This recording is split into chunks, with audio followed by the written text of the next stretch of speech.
Hola, ¿qué tal? Estamos en esta televisión que hemos creado desde el Partido Socialista Obrero Español de la provincia de Cáceres, esta ventanita virtual conectada con el mundo desde nuestra provincia cacereña, desde nuestros 230 municipios, incluidas las 7 entidades locales menores.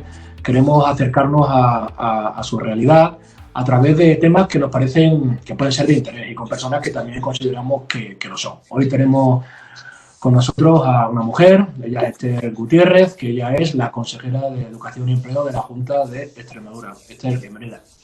Hola, buenos días, Santos.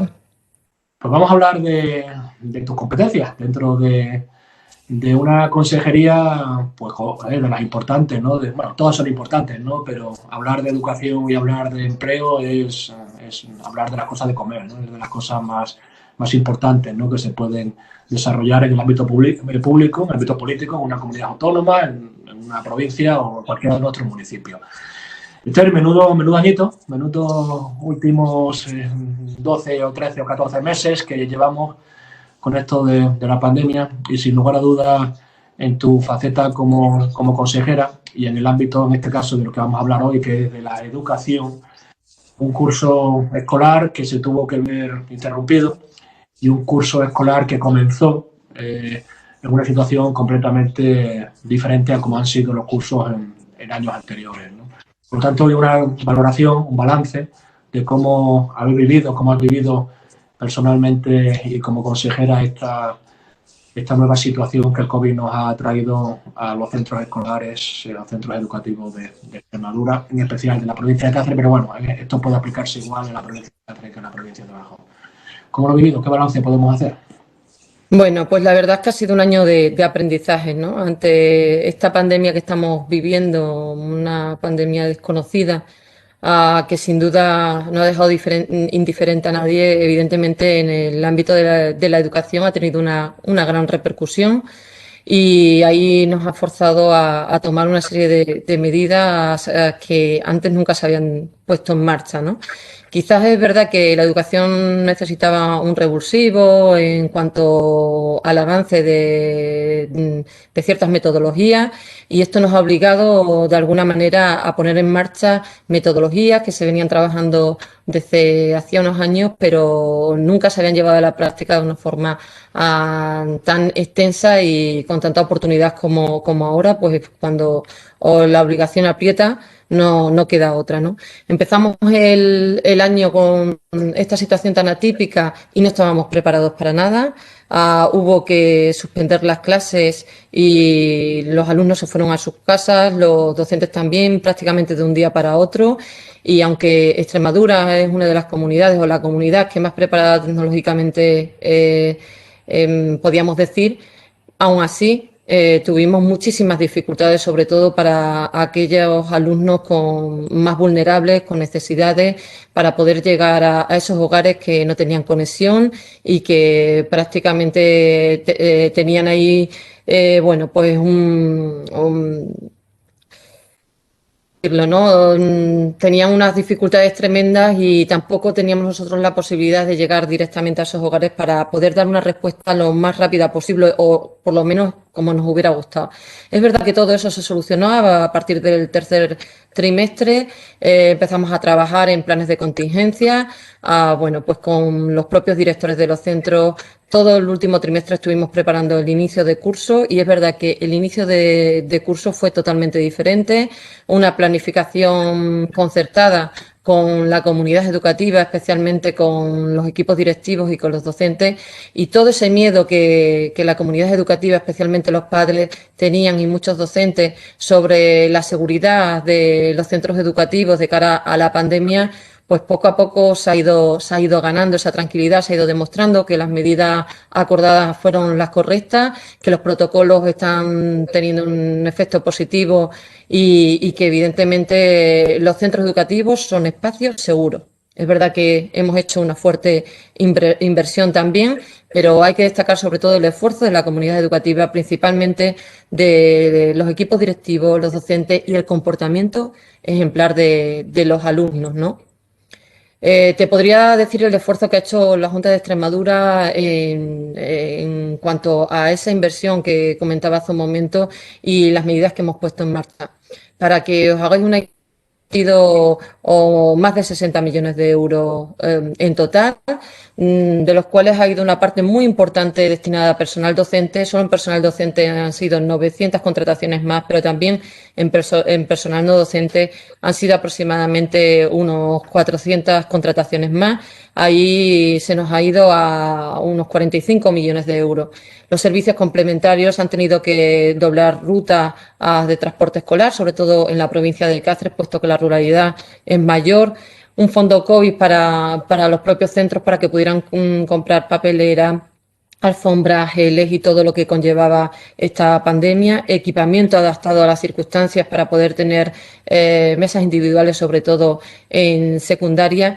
Una fuerte dotación TIC, puesto que los equipos tecnológicos, bueno, se van quedando obsoletos con el tiempo. También se ha hecho una fuerte inversión de más de 10 millones de euros y próximamente va a llegar otra inversión de 8 millones y medio de euros por parte en este caso, del Ministerio de Educación. Mascarillas, etcétera, son muchísimas. Bueno, pues las medidas que se han llevado a cabo para que pudieran ser espacios seguros. Creo que lo hemos conseguido. De hecho, tenemos que decir que prácticamente lo que llevamos de curso, solo un 3% de los estudiantes han sido positivos.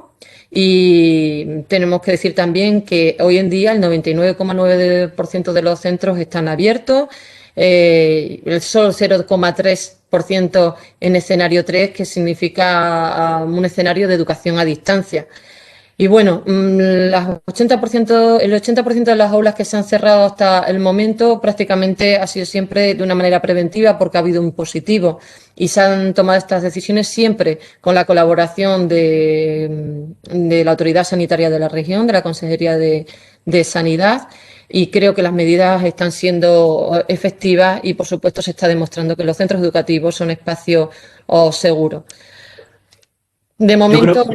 Yo creo usted que si cuando abrió el curso escolar en septiembre, con tantas dudas, ¿verdad? Con tantas dudas de cómo iba a ser, hubiésemos tenido en cuenta lo que ahora vemos, efectivamente, ¿no? Hubo mucha gente que dudaba, ¿no? De que efectivamente pudieran ser sitios seguros, de si llevar o no llevar los niños al colegio, de si los estudiantes incluso de formación profesional, de bachillerato, debían o no debían ir, y luego el paso del tiempo evidentemente ha demostrado lo que tú bien dices, ¿no? Que se ha demostrado evidentemente con un esfuerzo. Estas cosas no surgen porque sí, ¿no? Pero con un importante esfuerzo, tanto en recursos como que yo creo también con un compromiso importante por parte del alumnado y del profesorado, ¿no? Que ha sabido estar a la altura de las circunstancias, que si ha habido sitios seguros ha sido precisamente los centros escolares, ¿no? Y que, como decía y desde la consejería, incluso decía el propio presidente, que era mucho más seguro que los niños estuvieran en clase que a lo mejor que estuvieran fuera de las clases, ¿no? Yo creo que el tiempo ha venido a dar la razón, ¿no? Y yo creo que eso es una buena noticia, ¿no? Sí, de hecho los datos son muy significativos porque cuando comienzan las clases la incidencia baja. Tanto es así que en el segundo trimestre tuvimos ahí una disyuntiva, sobre todo teniendo en cuenta que las edades de más contagio se dan a partir de los 15 años. Se tomó una decisión para que esos alumnos de secundaria y formación profesional y bachillerato se quedaran los 14 días de periodo de incubación después de las vacaciones en casa para evitar posibles contagios debido al periodo vacacional, y justo fue incorporarse los alumnos y poquito a poco ir descendiendo, bueno, pues esa incidencia que había también en la región, ¿no? Está demostrado que el funcionamiento normal de las actividades educativas contribuye a mayor control del virus. Y ahora, bueno, con una vacunación ya por parte de la Consejería de Sanidad, del SES, a los profesores, pues cada vez habrá mayores garantías, ¿no?, de seguridad en los centros educativos. Estamos ya al final de este programa, Esther. Una última pregunta, si me permite. ¿Qué ha aprendido? ¿Qué se ha aprendido, ¿no?, con esta situación, ¿no? ¿Qué lecciones hemos podido aprender que valgan por buscar cosas positivas, ¿no?, para el futuro de la enseñanza para el futuro de la educación, para el futuro de los centros educativos en nuestra comunidad autónoma, especialmente en este caso en la provincia de Cáceres, ¿no? ¿Qué podemos aprender para poder aplicar en el futuro en la educación en nuestros centros educativos de la región y de la provincia? Bueno, lo decía en un principio, ¿no? La aplicación de ciertas metodologías son fundamentales, hay que seguir evolucionando y formándose para poder atender a las exigencias del mundo de hoy en día y de los cambios de la sociedad, pero sobre todo nos ha enseñado una cuestión fundamental, es que es muy difícil equiparar la educación presencial a la educación a distancia por mucha tecnología que tengamos. Esto sí ha venido a revolucionar la educación y nos ha enseñado de que muchas metodologías vienen para quedarse y que son buenas prácticas y hemos adelantado en unos meses lo que deberíamos de haber adelantado en años, pero sobre todo la educación presencial es la que garantiza la igualdad de oportunidades y eso no lo podemos dudar nunca.